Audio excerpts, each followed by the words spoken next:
75톤급 엔진 130초 연소 반복 시험. 139번째 성공 6차례만 더 하면 끝. 10년 만에 국내 기술로 여기까지 와. 2018년 시험 발사체 성공하며 자신감. 올가을 엔진 4개 묶어 1단 인증 시험. 2단은 제작 중 3단은 1차 시험 마쳐. 최초의 국산 자동차는 허니로 알려졌지만 자동차의 심장이라 할 엔진은 일본 미쓰비시 제품이어서 국산이라는 말이 무색하다. 완전 100% 국산은 아니지만 현대자동차의 알파 엔진을 장착한 스크브를 국산차의 효시로 볼 수 있다. 마찬가지로 2013년 발사에 성공한 나로호는 한국 최초의 우주 발사체일지언정 국산 우주 발사체라 할 수 없다. 나로호 1단 로켓 엔진은 러시아산이다. 15일 낮 12시 전남 고흥군 외나라도에 있는 한국항공우주연구원 나로우주센터 엔진 지상연소 시험장에서 굉음과 함께 하얀 연기구름이 뿜어져 나오기 시작했다. 소형 선박들이 우주센터 앞 작은 섬대항도 주변의 잔잔한 파도를 가르며 한껏 연출해내던 한겨울 한려수도의 정적이 깨지는 순간이기도 했지만 한국 최초의 국산 우주발사체를 쏘아 올릴 엔진 개발의 완료 시점이기도 했다. 이날 이곳에서는 한국형 발사체 누리호 발사를 위해 개발 중인 75톤급 엔진의 막바지 인증을 위한 139번째 연소 시험이 진행됐다. 고정환 항우연 한국형 발사체 개발 사업본부장은 2010년 한국형 발사체 개발 사업을 시작한 이래 액체 엔진과 추진기관 개발에 필요한 설비 10종을 모두 국내 기술 자력으로 구축했다며 특히 인증 연소 시험을 6차례만 더 하면 우주발사체 개발에서 핵심 중의 핵심인 75톤급 엔진 개발이 완전히 끝난다고 말했다. 내년 2월과 10월 2차례 시험 발사할 누리호는 3단으로 구성돼 있다. 1단과 2단 모두 75톤 엔진으로 가동되는데 1단은 75톤 4개를 묶은 클러스터링 형태로 운영된다. 누리호가 상공 600에서 800km의 태양동기 궤도에까지 나를 인공위성은 1.5톤에 불과하지만 자체 무게가 200톤에 이르기 때문에 75톤 4개를 묶어 주력 300톤을 만드는 것이다. 75톤 엔진은 지금까지 17기가 제작돼 모두 13,000여 초 동안 연소 시험을 거쳤다. 누리호 1단 엔진 4기의 경우 127초 동안, 2단 엔진은 147초 동안 연소가 지속돼야 한다. 엔진들은 1초에서부터 260초까지 다양하게 시험해왔다. 이날 139번째 시험도 130초 동안 진행됐다. 내년 2월에 실제 누리호에 장착할 엔진들은 2차례 연소 시험을 한 뒤 세척해 경남 창원의 한화에어로스페이스 공장에 보관 중이다. 연소 시험이 끝난 뒤 찾은 엔진 지상 연소 시험장에는 시험이 진행될 때 치솟던 하얀 구름은 사라졌지만 매캐한 기름 냄새가 진동했다. 바닥에 검게 그을린 자국을 남긴 엔진은 지지대에 매달려 오후에 다시 진행될 또 한 차례의 연소 시험을 기다리고 있었다. 한영민 한국형 발사체 개발 사업본부 엔진 시험 평가팀장은 엔진이 가동하면 연료인 케로신이 초당 100리터, 액체 산소가 초당 150리터가 주입된다. 연소가스 온도가 2000도에 이르러 그대로 두면 시설물을 녹일 수 있어 물을 초당 1400리터를 쏟아부어 온도를 400도까지 낮춘다. 이때 물 800리터 정도가 증발해 약 1000리터 정도의 매연과 수증기가 구름처럼 발생하는 것이다라고 설명했다. 나라우주센터에서는 내년 2월 누리호 발사를 위한 제2의 발사대 건설도 한창 진행되고 있었다. 나로호를 발사했던 발사대는 나로호보다 크기와 무게가 1.5배인 누리호를 발사하기에는 적합하지 않다. 발사 방식도 조금 다르다. 나로호는 모든 결합부가 발사체 아래에 연결되는 러시아식인 대비해 누리호는 추진자와 전기 등을 발사체 옆에 세워진 약 46m의 공급대에서 케이블을 통해 공급하는 방식이다. 발사체가 비행하기 시작하면 옆에 붙었던 케이블 등이 떨어져 나간다 하여 탯줄이라는 이름이 붙었다. 제1발사대 건설은 현재 93% 공정률을 보이고 있다. 오는 4월 말까지 설치 작업이 끝나면 점검과 시험을 거쳐 10월 말 완공할 예정이다. 이후에는 인증용 기체로 발사돼도 인증 단계를 밟는다. 최초의 한국형 발사체인 누리호 발사가 1년여 앞으로 다가왔다. 지난 2018년 11월 누리호 엔진의 시험사체가 성공적으로 발사하면서 이후 개발도 순조롭게 진행되고 있다. 15일 전남 고흥군에 있는 나로우주센터를 찾아 과학기술정보통신부와 한국항공우주연구원이 공개한 한국형 발사체 누리호의 개발 현장을 둘러봤다. 우리나라 최초의 인공위성 발사장이자 세계 13번째 우주센터인 나로우주센터는 지난 2009년 530만 제곱미터 규모로 구축이 완료됐다. 마침 이날 우주센터를 도착한 직후 75톤급 액체 엔진 연소 시험을 실시하고 있었다.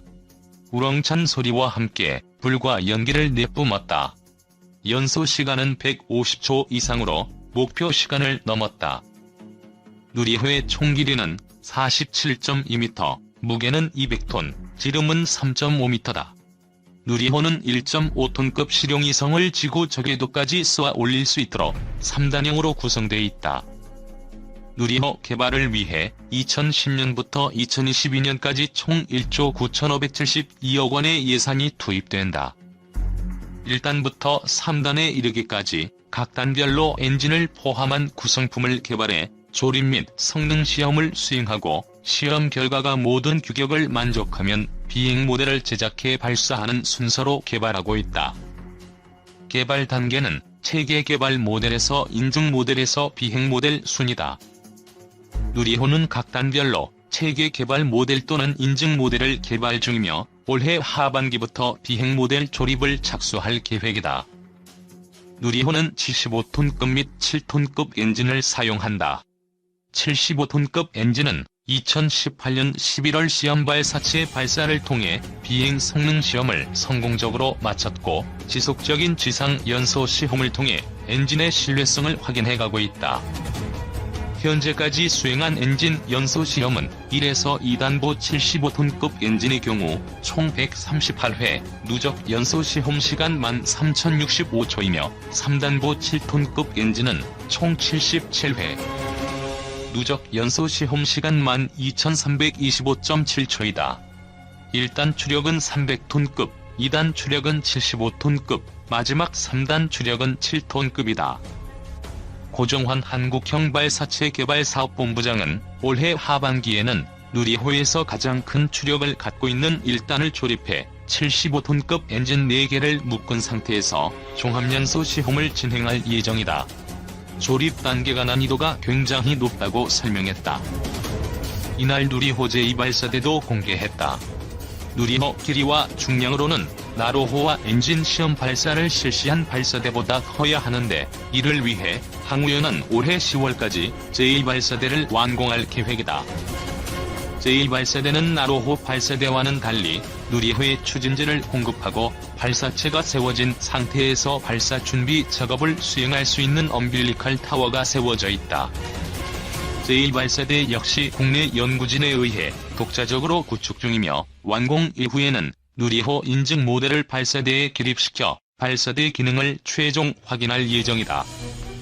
항우연은 기술 개발을 완료한 뒤 2021년 2월과 10월에 2차례 누리호를 쏘아 올려 최종 성능을 점검할 예정이다. 누리호가 성공적으로 개발된다면 고도 600에서 800km의 지구 저궤도에 중량 1.5톤급의 실용위성을 우리 힘으로 올려놓을 수 있게 된다. 특히 세계 시장에서 검증받은 한국의 인공위성 기술과 우주로켓 엔진 기술이 합쳐지면 미국, 유럽, 러시아 등 우주 선진국이 지닌 핵심 기술력을 확보할 수 있게 된다. 국제우주정거장이나 화성, 소행성 탐사 등 국제우주개발협력에서도 한국의 위상이 높아질 수 있다. 과기정통부 최원호 거대 공공연구정책관은 국내 최초로 우주발사체를 독자 개발하기 위해 항공우주연구원과 관련 산업체에서 수많은 난관을 극복해 나가면서 총력을 기울이고 있다고 밝혔다. 이어 올해는 2021년 발사를 앞두고 핵심적인 연구 개발이 진행되는 중요한 해이므로 정부에서도 적극적인 지원을 해나가겠다고 했다. 독자 우주 발사체를 갖고 있다는 것은 자국의 위성을 원하는 시점에 우주로 발사할 수 있다는 것을 의미한다. 한국형 발사체는 대한민국이 안정적으로 우주 개발을 수행하기 위한 핵심 수단으로 우주강국으로 도약하는 데 반드시 필요한 우주 운송 수단이다. 한국형 발사체는 독자 기술로 개발하고 있는 우주 발사체로 1.5톤급 실용위성을 지구 상공 600에서 800km 저궤도에 투입할 수 있는 3단형 발사체이다. 1단은 75톤급 액체 엔진 4기, 2단에는 75톤급 액체 엔진 1기, 3단에는 7톤급 액체 엔진 1기가 사용된다. 발사체 개발을 위한 시험 설비 구축과 75톤급, 7톤급 액체 엔진 개발 및 시험 발사체 발사를 거쳐 2021년 300톤급 추력의 3단형 한국형 발사체를 발사할 예정이다. 한국형 발사체 개발의 핵심인 75톤급 액체 엔진 개발은 나로호 개발 당시 선행 연구한 30톤급 액체 엔진 기술을 바탕으로 추진되었다. 75톤 엔진 개발 과정에서 중대형 액체 엔진 개발의 가장 큰 기술적 난제인 연소 불안정 현상이 발생해 16개월 동안 10여 차례의 설계 변경과 20회가량 시험을 진행한 끝에 연소 불안정 현상을 해결할 수 있었다. 2020년 2월 기준 75톤 엔진은 17기가 제작되었으며 총 146회 시험 누적 연소 시간은 14,365초이다. 단일 최장 연소 시간은 260초를 달성했다. 7톤 엔진은 9기가 개발되었으며 총 77회 시험 누적 연소 시간은 12,326초이다. 액체 엔진 성능 및 신뢰도 향상을 위해 2015년부터 엔진 시험에 착수했으며 2020년에 개발 시험을 완료할 예정이다. 실제 발사와 동일한 환경과 절차에 따른 추진기관 종합연소 시험도 수행한다. 종합연소 시험은 실제 비행 모델과 동일한 인증 모델로 수행하며 엔진 및 주요 구성품의 성능을 확인한다. 시험 발사체 개발 과정에서 누리호 2단인 75톤 엔진에 대한 종합연소 시험을 완료하였고 2020년에 1단과 3단에 대한 종합연소 시험을 수행할 계획이다. 또한 한국형 발사체 개발은 앞으로 액체 엔진 4기의 클러스터링, 대형 추진제 탱크의 경량화, 3단형 추진기관 시스템 시험 등의 단계를 거치게 된다.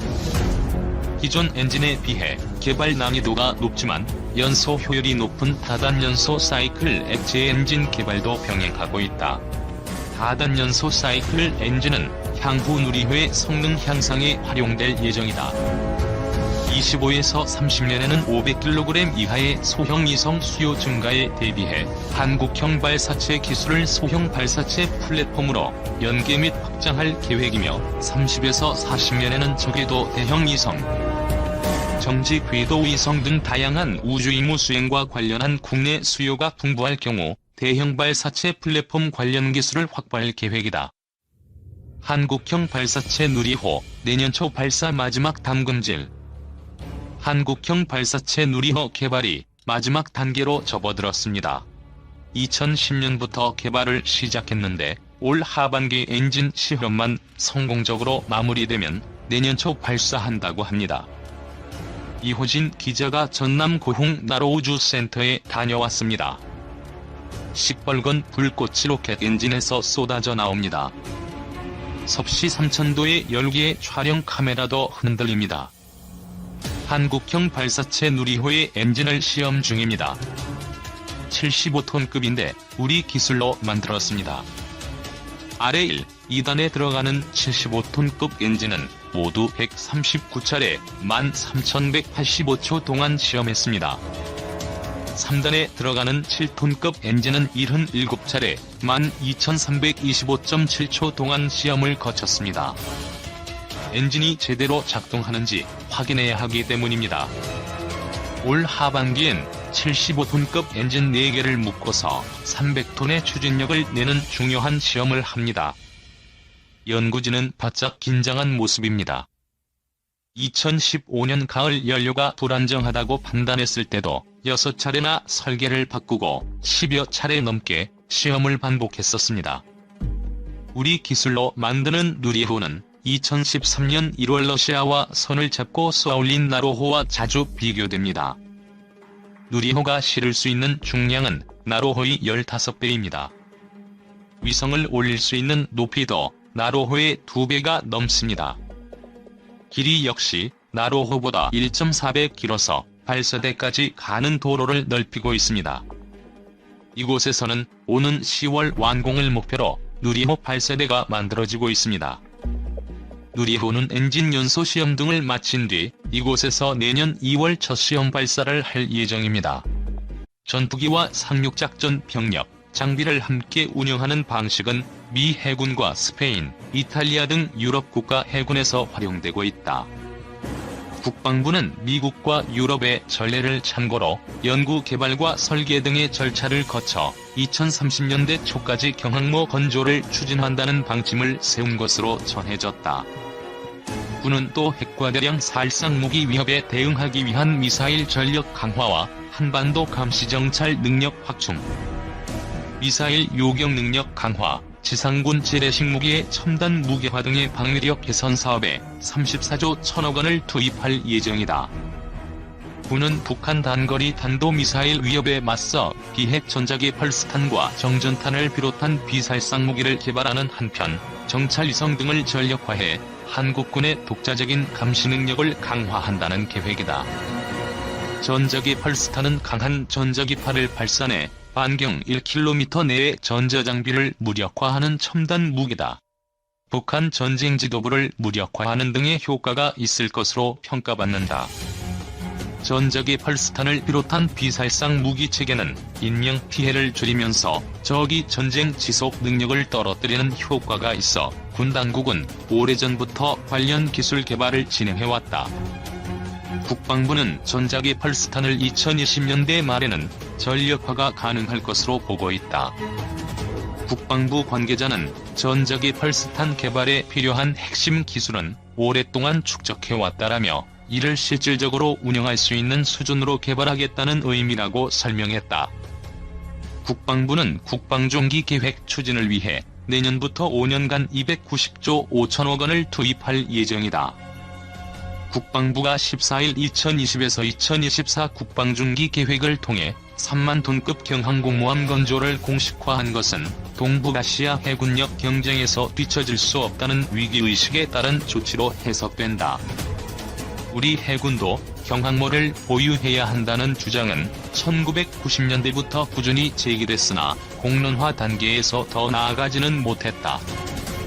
2000년대 들어 대형 수송함 독도함이 해군에 전력화되면서 독도함을 경항모로 개조하자는 주장이 제기됐으나 이루어지지 않았다.